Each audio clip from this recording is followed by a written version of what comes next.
Antibio. Look, I just get given these to read, which is, of course, Arabic for Achtung, Achtung. I did go online for once to listen to the pronunciation, Jim. I did.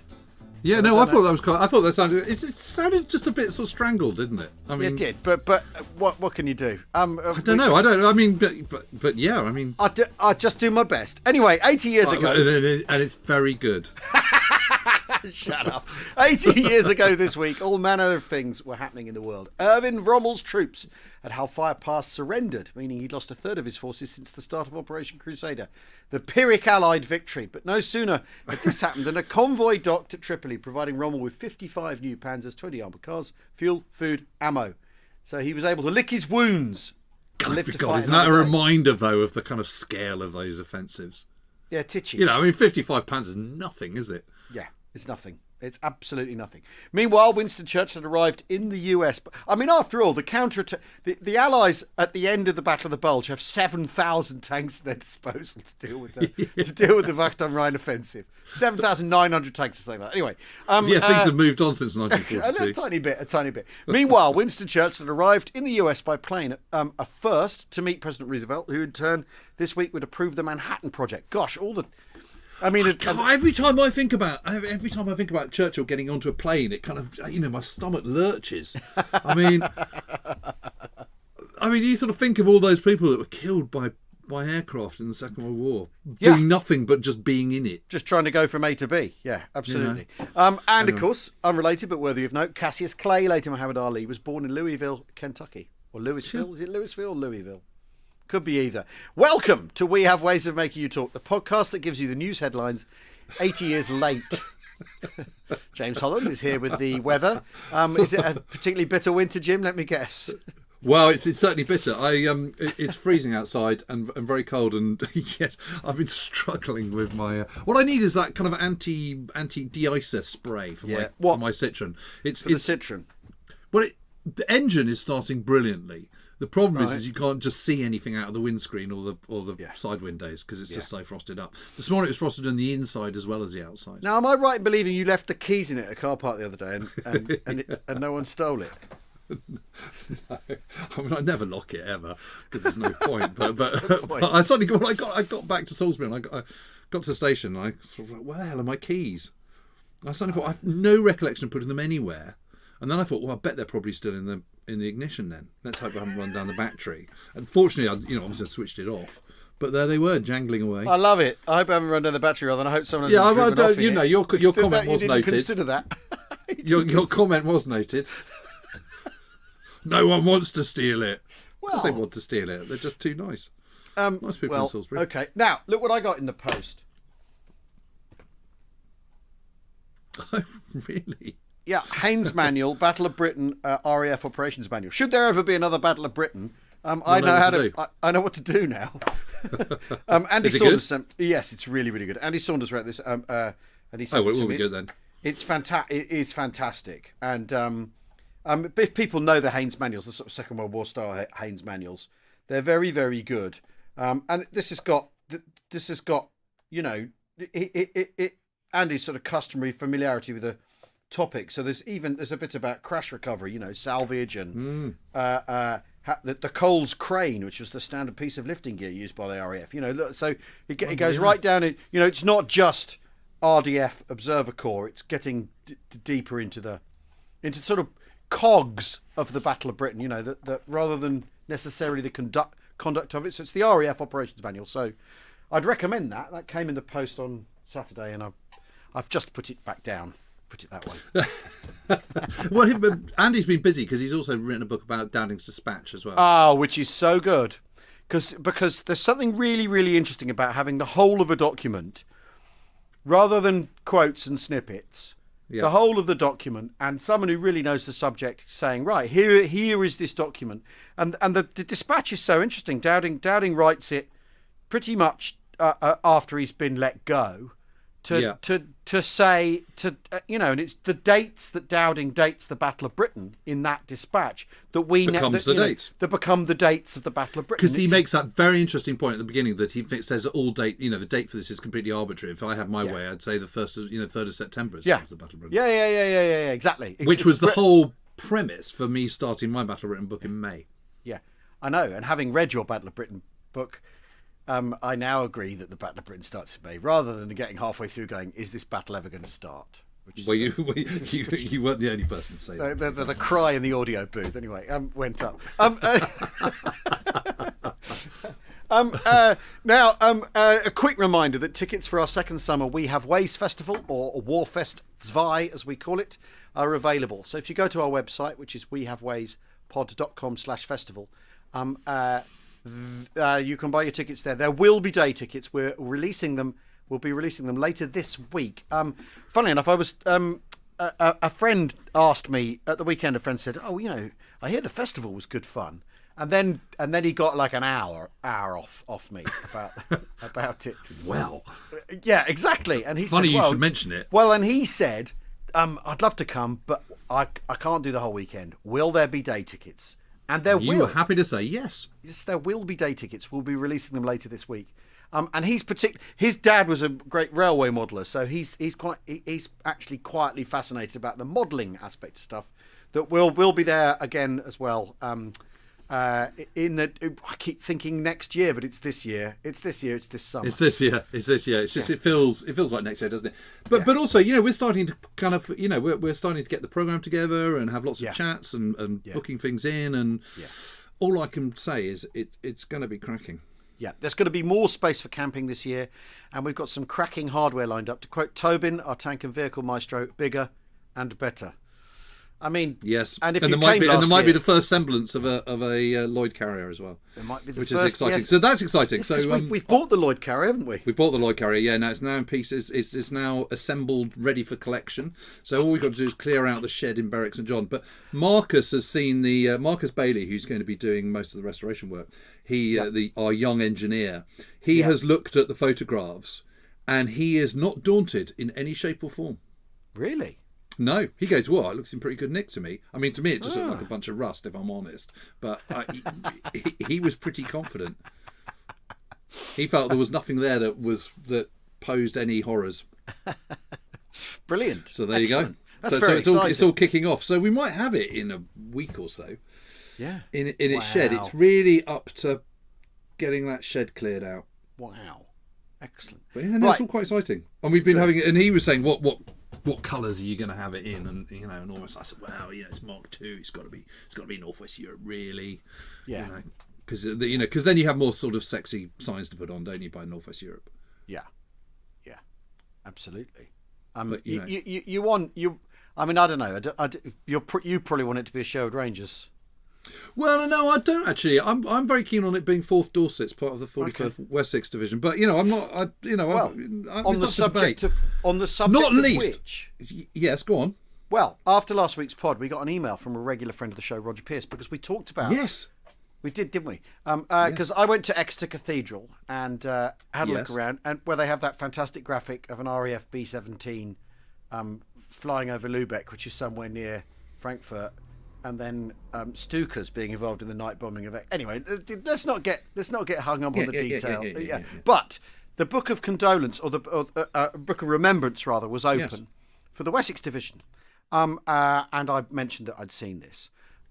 So Roger Pierce wrote in. He said, my ears prick up whenever Alan James mentioned the 43rd Wessex. So when they mentioned them this morning, I just had to have a look at my dad's writings to see if he mentioned that attack, because the date was the 14th, 15th August. That's right. In the Book of Remembrance, and it was all sorts of headquarters people, funnily enough. This is what he wrote: Operation Blackwater, Montpinçon to the River Noireau. Yep. And this. Yes, this is Sherwood Rangers intimately. Stuff. This is Stan Perry. Yeah.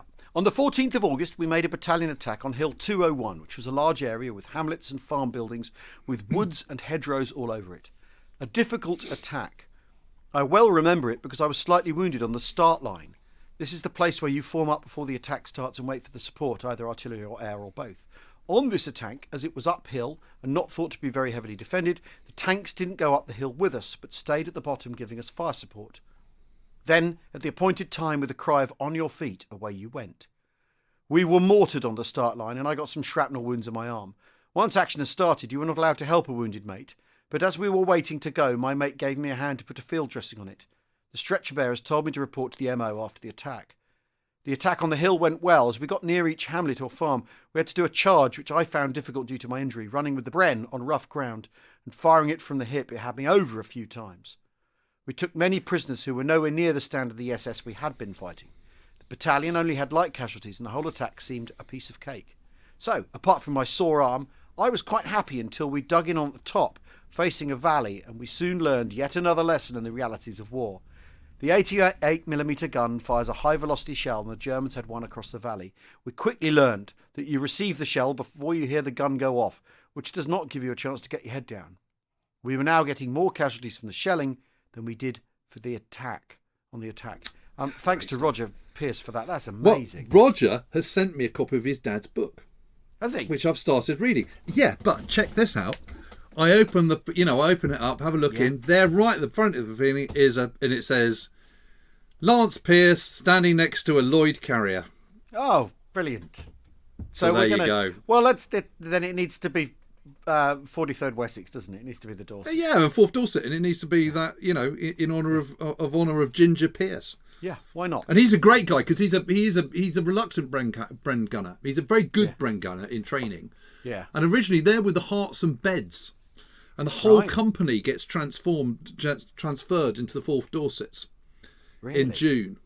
Yeah, in early July. They're still training. They're not there on D-Day, and suddenly they're told that the whole company, including their commander, is transferred into the 4th Dorsets, because that's what it's like by 1944. So they've got these battalions and divisions over in England, which are effectively training divisions. Yeah. And training battalions. Yeah. And they just get redesignated. So the whole company goes across, and they get out there in time for Operation Bluecoat. Yeah. But it's a great book, and he goes all the way through, and it's got Veritable in it, the whole train. Anyway, I started reading it last night. It's terrific. So Roger has kind of produced the book from his dad's writings, and he's written it exactly as his dad sort of related it. So it's done in the kind of. He said, "Oh, this might be a bit of a tough read because we've done it as my father kind of wrote it." As he told. But actually, I don't think it's a hard read at all. It's a great read. Oh, brilliant! Oh, it's fascinating. Yeah. Well, so his father was called Lance, but he had ginger hair, so he would never be called Ginger. Ginger Pierce. Yeah. Brilliant. I mean, it's interesting, isn't it? Because you by this point there are training battalions, and the training's all been shook down properly, hasn't it?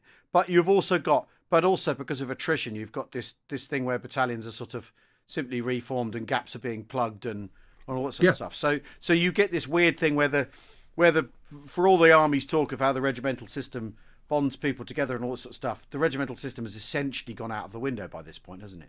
Yeah, because he's a Cambridge boy. Yeah, he's from near Cambridge. He's Cambridge, which is why he's in the Hearts and Beds. Well, exactly. Well, exactly. So he's not from Hertfordshire or Bedfordshire. No. And he's from Cambridge. He's in the Hearts and Beds. He's ended up in the Dorsets, which is part of which is part of the Wessex division, which includes Devons and stuff as well. So it's all quite and Wiltshire's. Well, exactly. So the whole regimental thing has really gone out of the window by 1944 completely, hasn't it? Which is interesting, because in peacetime it works perfectly well as a way of keeping people on the straight and narrow and of making them cohesive. Yeah. But once things are underway, and it's not just the attrition; it's just the sheer amount of people coming through the army, isn't it? Yeah. Well, they get out there and they join A Company, and they go, okay, right. Well, here's our company. We're A Company from the Hearts and Beds. Yeah. Where's A Company? And they go, this is it. And there's 21 men. Yeah. Now, out of 130. One of the things about that attack, the Mount Pinson. Montpinçon. Pinson. Is it Pin, not Pan? Montpinçon. And all and Blackwater and all that stuff. By this point, you've kind of got all arms cooperation going on, haven't you? Totally, yeah. It's mobile. It's totally mobile. Right, because I last week we were talking about David French's book Raising Churchill's Army, and we talked about Percy Hobart. Well, I'd forgotten about this, but I went truffle hunting for Hobart in this book. Commanded 1st Tank Brigade from 34 to 37. Mm-hmm. Hobart shunned all arms cooperation in favour of self-sufficient tank formation, all tank formations. Why? I don't know. Because artillery and infantry didn't do radios the way that the tanks did. You need radios in tanks to make the tank formation flexible. But he regarded, until the infantry and the artillery had caught up with him, he didn't in terms of radio communications, there was just no point. So, according to one of his brigade majors, G.W. Richards, and this is from French, right, who himself commanded an armoured brigade in 42-43, the gunners could take up to 20 minutes to engage a target. Well, we wanted them to get on target in 3 minutes, not 20. The result was that we probably wasted all that time instead of getting a move on. So until they had proper communications, I don't think General Hobart had much use for them. Right? Now, what's going wrong in the Western Desert? One of the things that's really going wrong in the Western Desert, the first phase of the Western Desert, Crusader that we talked about earlier on, is no one's talking to anyone. No. Tank formations are herring off. And it's a problem with Gazala. They can't operate quickly enough. Yeah.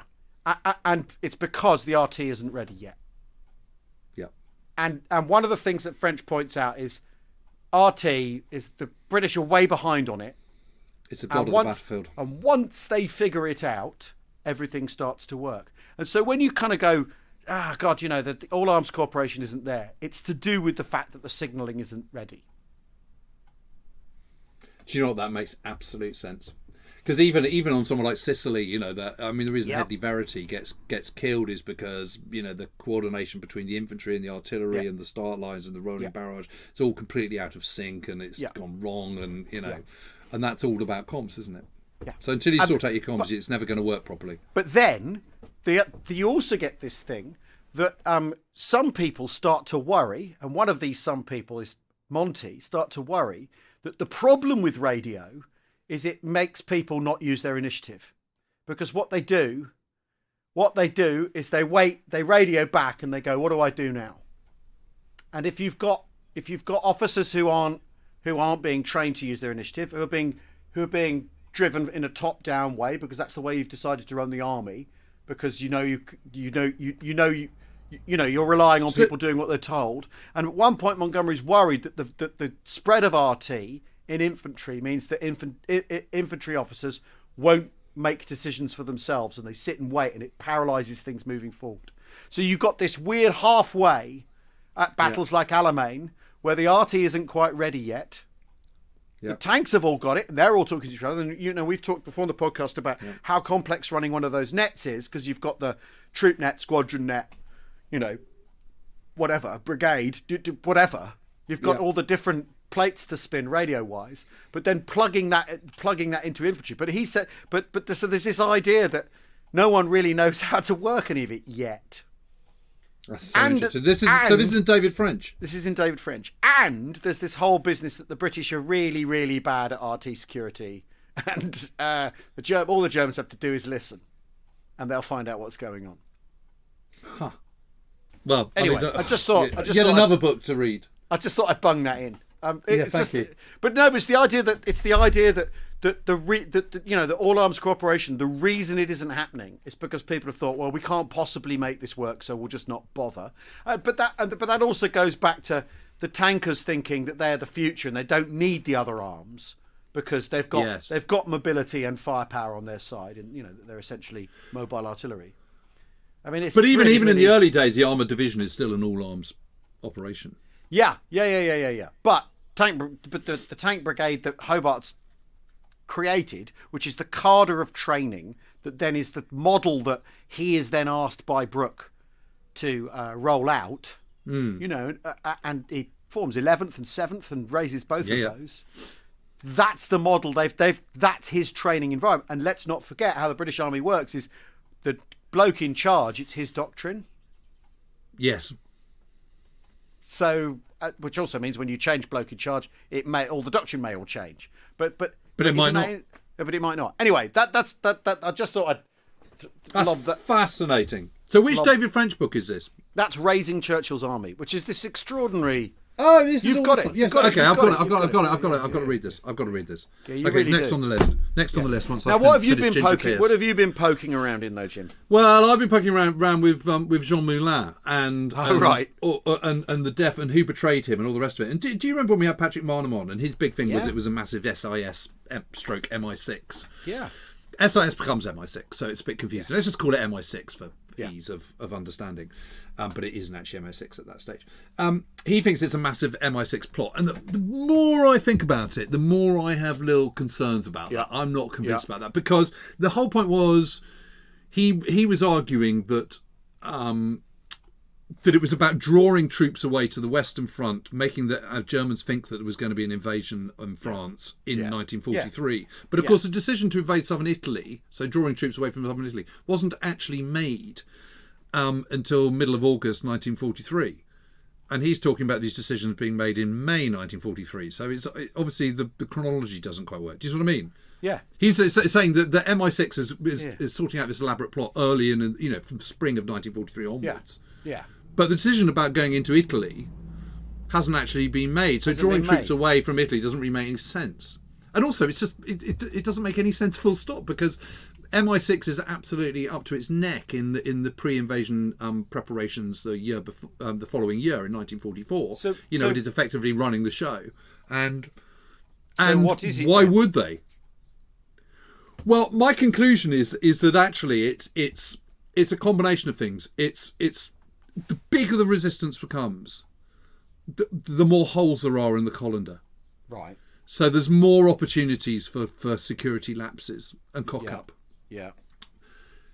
And on top of that, you've got to make very, very difficult decisions. Yeah. About, if you're going to run double agents and things, that means you've got to make sure that the Gestapo think that the double agent isn't a double agent. Yes, or is a double agent working for you. Yeah. And so that means that you've got to kind of, make compromise decisions. So but this has led me to kind of all sorts of. So what I like to do is I'm going to tell you about what happened on that day, because it is really, really interesting. So it's the 21st of June, 1943, that Jean Moulin gets arrested. Yep. At Dr. Frederic Dugoujon's house in Calouer, in northern suburb of Lyon. Yep. And Calouer is a very nice sort of genteel, or at least it certainly was in the 1940s, sort of northern suburb, and it's on sort of high ground overlooking the River Swan. Yeah. Because you've also got the Rhone coming through, haven't you? And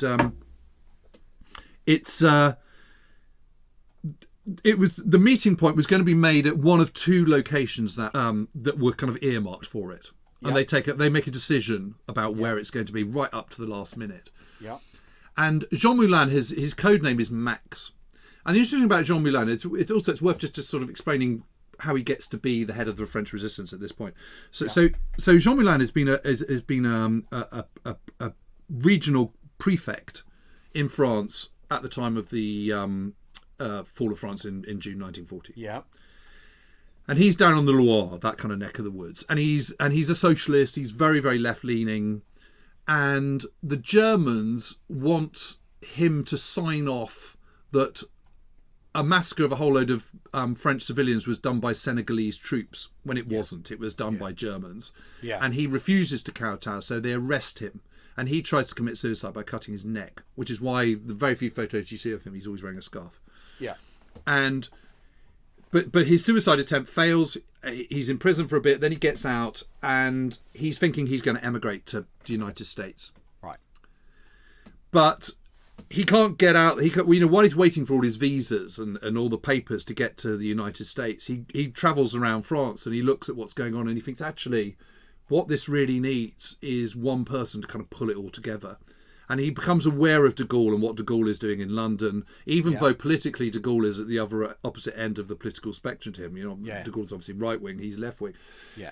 And he thinks, actually, what we need to do is we need to have one banner. We need to French resistance needs to be formulated behind de Gaulle. He is the kind of the man at the front. And the best bet. And the best bet, exactly that.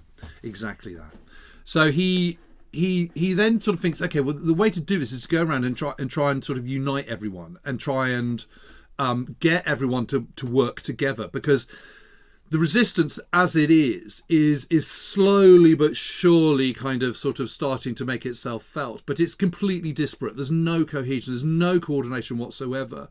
Yeah. And resistance in terms of kind of newspapers, pamphlets, this kind of stuff, There's small little, groups of young people doing little sort of petty acts of sabotage and doing kind of FIFA victory signs and stuff like this.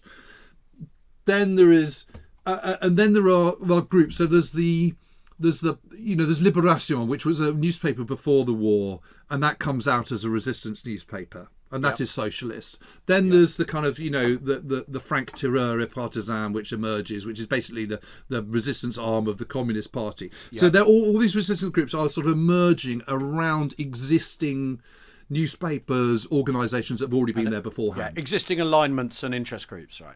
Right, but it's all incredibly politicised. Yeah.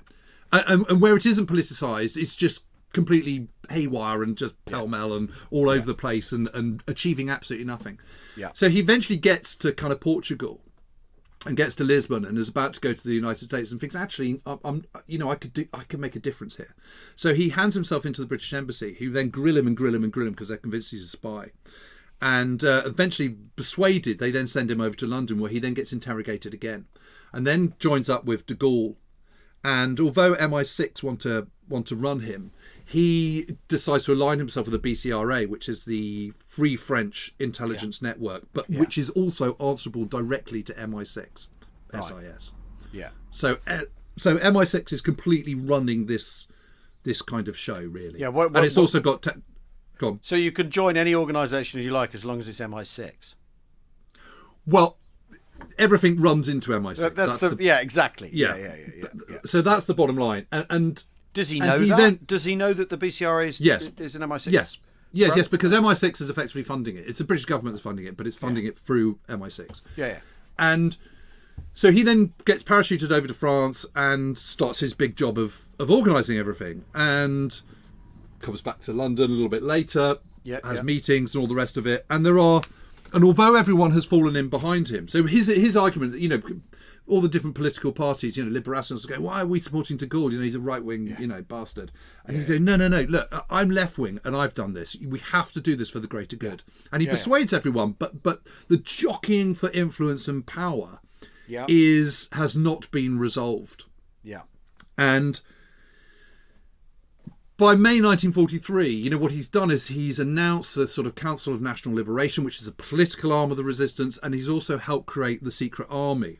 Yeah. And the Secret Army, he's tried to keep it neutral by getting an ex-French general to be in command, who is General Charles Delestraint.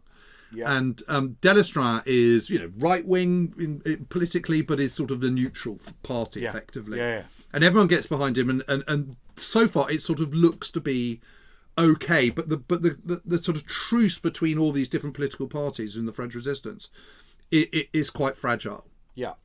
But what happens is, in May, there's a whole load of letterboxes. A whole load of letterboxes that they're using to leave messages. Yeah. So what they have these agreed message boxes, letterboxes, where you leave a message. Dead drops. A dead drop. Yeah. Exactly, dead drops. And that gets compromised by a young resistor called Jean Moulin. And Jean Moulin is captured by the Gestapo in Paris under Klaus Barbie. Right. Who has been moved from Paris down to Lyon to take over the running of the Gestapo in Lyon. The reason Lyon is so important is because Lyon's a big city comparatively, but it's also very close to the Swiss border. Yeah. So it's a transit line. It's a waypoint, and that's why it's such a magnet, really. Yeah. Because it's a way of getting information in and out, and it's on the rivers and blah blah blah. Yeah. And so Jean Moulin spills the beans about these letterboxes, and there's 6 that are compromised. And they're being used by Jean Moulin, alias Max, and they're being used by Henri Frenay of Combat, which is a right-wing party, and various others. And they're also being used by Charles Delestraint, and they're also being used by René Hardy. Now, René Hardy is in Combat, which is the right-wing group, Southern group. Yeah. But he's also he's the Secret Army's railway movements officer. Right. So he goes off to meet Delestraint in Paris at the beginning of June. and is caught by the Gestapo on the train because he's been compromised. And basically, since the beginning of May, they've been, Barbie and his Gestapo. But they've been sort of biding their time. They've been gathering information, seeing what's going on, and thinking, okay, when can we strike to get the maximum amount of benefit? Yeah. So René Hardy is on his way to meet Delestraint and gets compromised. And hold that thought. Yep. We're going to take a break. Question of sports style. What happened next? We'll see you after the break to find out what happens next.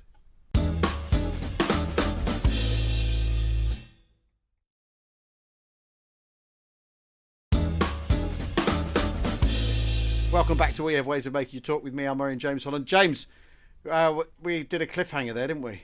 Yeah, so René Hardy's just been captured by the Gestapo. Yeah.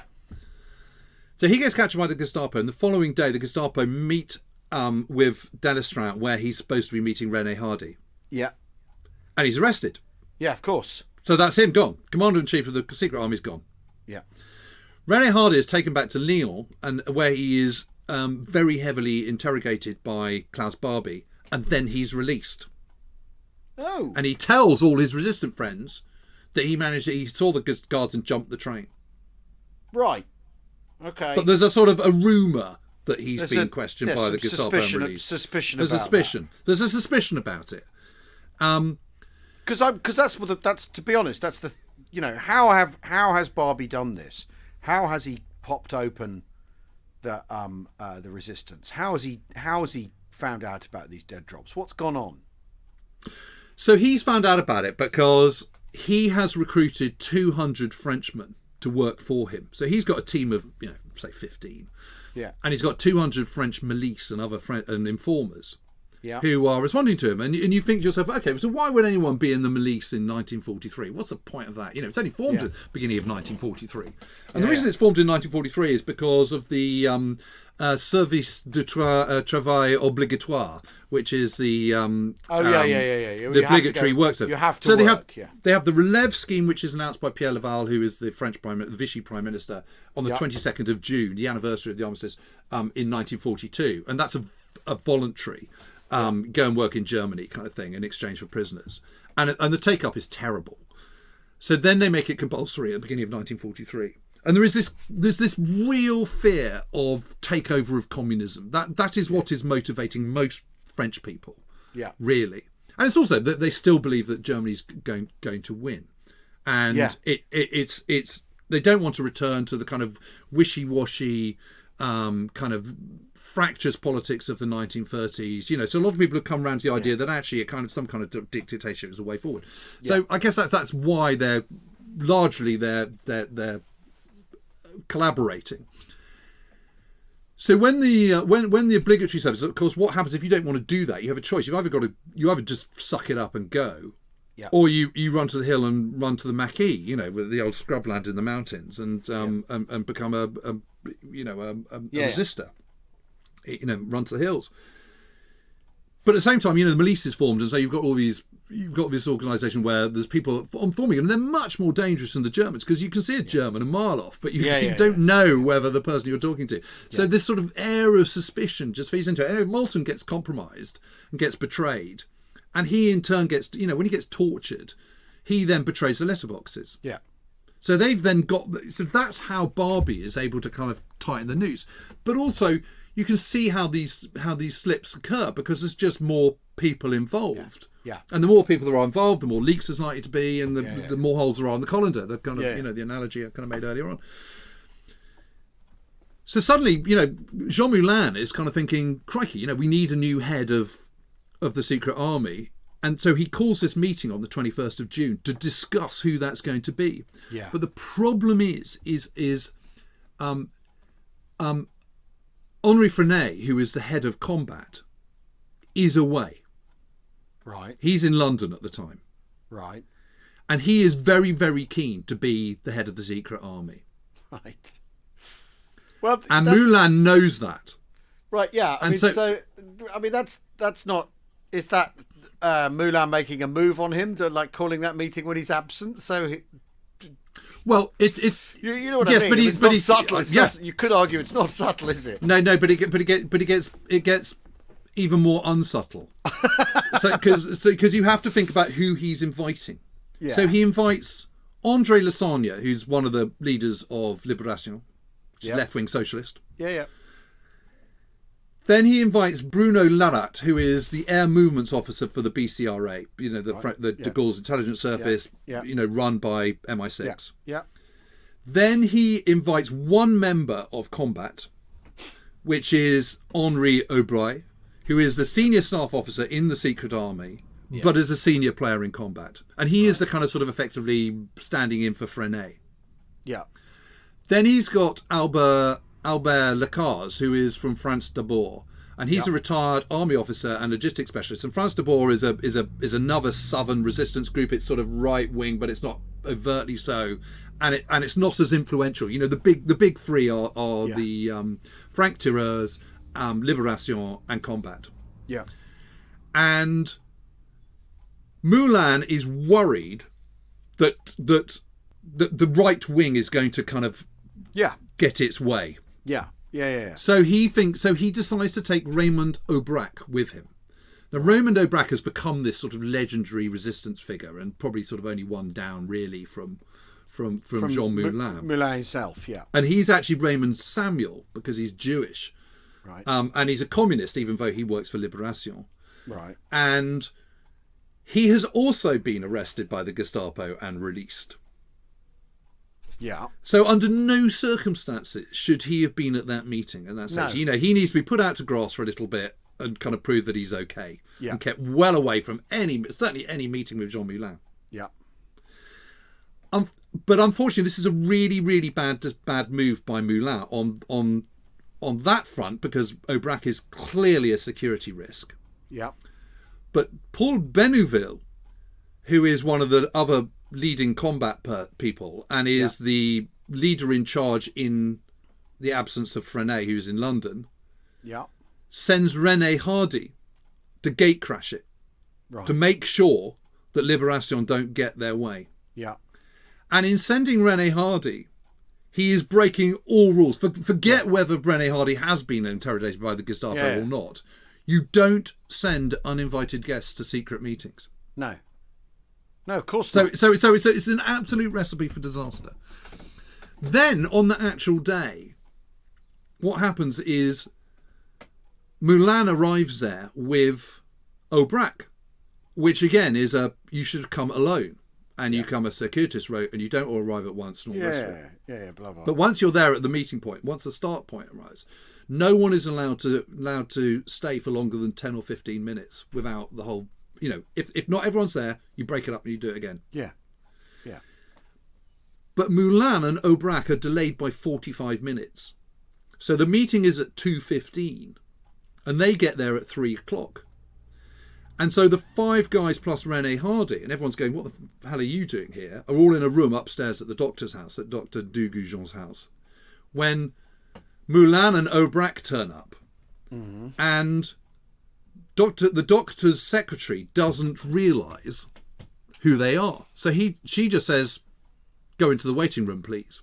So they're in the waiting room, but the guys upstairs should have broken up the meeting half an hour earlier. They should not be there. And at 3:05, the Citroens turn up outside the doctor's house. The Gestapo screaming in, including Klaus Barbie himself, and arrest the whole lot. Why are they late? Why are Aubrac and Moulin late? They get delayed by their courier, their person their leader. So what happens is you meet at a bus stop or something like that. Then you're met by someone who takes you. And they three pass you quarters of on. the way. They pass you on. Right. So no one knows. Late. No one knows the whole thing. Right. Yeah. But they should have cancelled it. And on the 7th of May, so 6 weeks earlier. Yeah. Jean Moulin writes to de Gaulle. Okay. Yeah. And he says, I am now hunted both by Vichy and by the Gestapo, who, in part due to the methods of some members of the resistance movements, know everything about my identity and my activities. As a result, my task is becoming increasingly hard, while the difficulties are becoming increasingly numerous.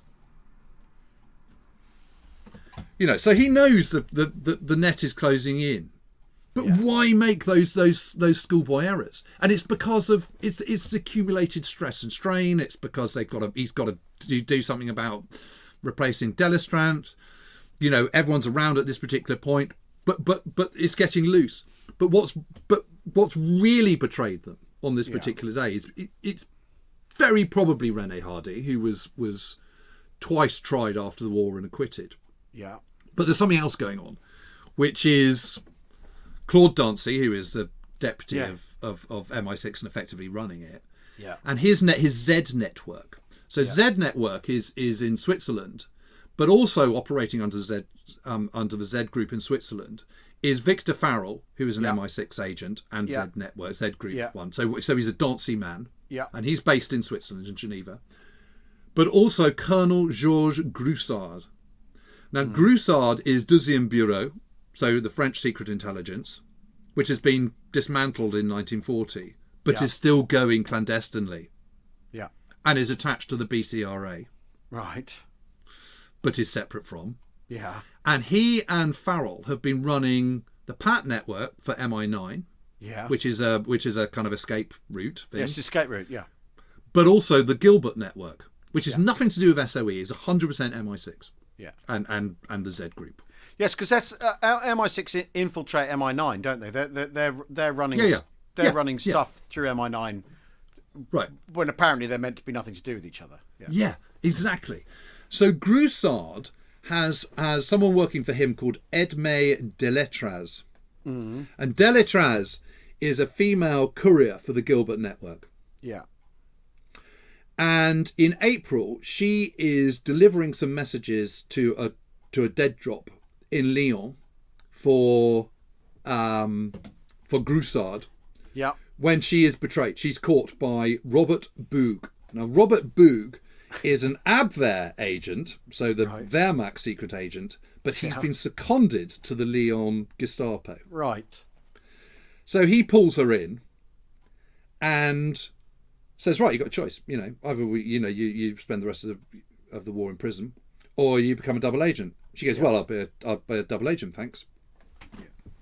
And to prove it, she then leads the Gestapo. Yeah, so she has. So you at the start of this, you said the double agents have to demonstrate they have to prove something. So there she is proving that she's worth having by betraying Moulin. Exactly. So she then takes them to Annemasse train station, which is on the Swiss border, and there betrays it. And where she's supposed to be meeting André Devigny, who was the leader of the Gilbert network, and she betrays him. Right. But André Devigny is Groussard's son-in-law. Right. And she then, after this has happened. And Devigny actually wrote a book about this because he escapes from Montluc prison, which is he's tortured, interrogated by Barbie. He's then put in prison, but he managed to escape. He's one of kind of very, very few people to escape, and his escape story is absolutely amazing. I've got a book of it here. So where is it? Anyway, it doesn't really matter. I've got it. Anyway, so Deletraz says to Groussard, "This is what I've done," and he goes, "You did the right thing, and I want you to carry on working for the Gestapo." Amazing. So she knows about the breaking of these dead drops that this guy, this young resistor, has revealed, and she warns Groussard, and Groussard says, "Got to crack on. You got to do it because if you start telling us stuff, and we start acting on it, then my God, you're compromised." So on the 21st of June, she's called in and said, right, we need your help today. I want you to meet René Hardy. We've got him, and he's going to be going to this meeting this afternoon. We know all about it, but we don't know where it is. So we want you to follow René Hardy to the meeting. So she goes, okay. So she's got this is like 10 in the morning. So she then furiously tries to warn everybody. Yeah. And she tells Henri Aubry, who's one of the combat guys who's going, and Pierre Benneville, and they don't do anything about it. My goodness. So she follows René Hardy to the meeting, goes back to the Gestapo, says this is where they are. 3:05, they turn up in the things and they're all arrested. My God. And that's what happens. Now, but the interesting thing about it is that there is no benefit to any of those who were there to being arrested, obviously. No. So there's no benefit to Pierre Bénouville to not be there. But what's happened is in their kind of sort of, we've got to have our influence in the secret army and we've got to get, that has overcome security and good sense. A good sense. Gosh, and so it's just, and what you have to remember, what one has to remember about all these people, the exception of, if you think about Raymond Aubrac, you think of Pierre Bénouville, you think of Henri Aubry to a certain extent, you think of Jean Moulin. None of them are military people. They've never had any... they've been through MI6 and they've had briefings and all the rest of it, but they're not trained. But they're also making it up. But also, Aubrac is a communist, isn't he? And a believer. So yes. he would not... He wouldn't have any compunction about betraying right-wing French people, would he? Because ultimately... Well, no, but he's one of the people that gets arrested. I know, but you know what I mean. Because yes, he gets arrested, but where does Aubrac actually fit into all of this? Once he's been picked up, because there's great debate over Aubrac and actually because his testimony is absolutely bullshit. Yeah, and he exactly. gets completely found out. But I think it's just post-war. He's just enlarged it to make him look better. I think. Yeah.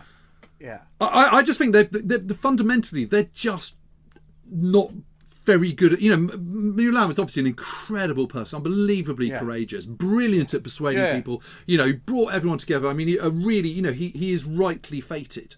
Yeah. But is he a good secret agent? No, because it's just got too big. It's too big and there's too many because he gets caught. So he doesn't need to get caught. He doesn't need to get that caught. But remember when we talked about to Kate Vigers about the women of SOE, and there is this sort of the people who get caught get lionized, and this isn't which isn't to say they're any less heroic because of what they then have to endure once they're caught, but you could argue that the people who get caught, the people who aren't that good at it. You know what I mean? Well, okay, so go back to SOE. So SOE, there's F section. Yeah, well, okay, which is the French bit. Yes, but there's also RF section. Yeah. SOE RF, which is run by the BCRA and MI6. Yeah, it's MI6. Yeah. So it's separate to F section. Yeah. And RF section is considerably more successful than F section. Yeah. And I was suddenly thinking, so hang on a minute. So how does SOE F section, how does that fit into the French resistance? So I then spoke to Rob Lyman about this, because he's done a lot of work on this when he did his book about the Amiens prison break. Yeah. Operation Jericho, whatever. Yeah. And I said, so Rob, how does SOE F section fit into the resistance? He goes, it doesn't at all. And what's absolutely clear is that the SOE F section is just a bit rubbish. I mean, and it's because they're British people going into places. The reason RF section works better is because they're French agents who are making the most of existing networks that they already know. They know that they're going into places where they know they've got friends or cousins or they know the territory or whatever. Whereas someone like Francis Suttle, he might speak fluent French and might be a massive francophile, but he doesn't have that inbuilt network already there.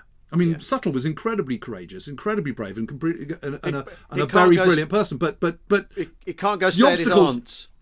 No, he can't go and stay at his aunt's, and the obstacles are too big. So it's not that they're a bit shit; it's more that they're just a bit pointless. Whereas SOE works where there is, and the other problem is there's effectively a civil war going on in France. Yeah, and that's the problem. It's too easy to be compromised. Whereas if you're SOE in Norway, pretty much everyone's against the German occupation. If you go into Yugoslavia, pretty much everyone's sort of anti the Germans and the Italians. And ditto in other parts of the world. So where it's most, or Denmark, for example, where it's more successful is where the vast majority of the population are against the occupation. But in France, that isn't the case. So they just get rumbled. So the whole point is just, so if MI6 did rumble the Prosper Circuit, for example, the reason they would have done that is just because all they're doing is getting in the way and cocking things up. Yeah. But it's really interesting. I mean, whoever thought it? All those films, all those novels, all those books about female agents from the SOE, F section going in and sort of, igniting the flame. They're not really doing anything because the resistance hasn't really got anything to do with them. Yeah. Not till the sort of Jedburghs turn up. And that's 1944. Yeah. But this is like so much of the Allied war effort, isn't it? Is that it takes the middle 3 years of the war to get serious, to actually figure out how to do it, apply the resources and the the people who know what they're doing, and it's this muddle through doctrine that inevitably comes with a big crisis like the Second World War. Because after all, there's no muscle memory for this from the First World War, is there? Because France isn't occupied. None at all. Whereas so much of how the army works and the air force works, and particularly the navy, they can look at what they did. They can look at what they did last time round, and they can build on that. But you can't do that with this. So no one's done it before. And anyway, I mean, it's absolutely fascinating, Jim. It really is fascinating. I've loved doing this little deep dive into it all. And kind of sort of looking into it all and looking into sort of original documents and stuff. I mean, you can read in French, but thankfully I had Google Translate. All Edmé Deletraz's statement. Groussard stuck up for her after the war. Really, despite having handed over his son-in-law. God, he defended her to the hilt, and why? Because she was all part of because they knew what she was up to. Yeah, amazing. Right, well, that's all we've time for this week, ladies and gentlemen. We're back on Thursday, and again on Sunday for the latest episode of Family Stories. Keep those coming, by the way. Please do. Last Sunday's was incredible. We'll see you all soon. Cheerio. See you soon. Bye. Cheerio. Bye.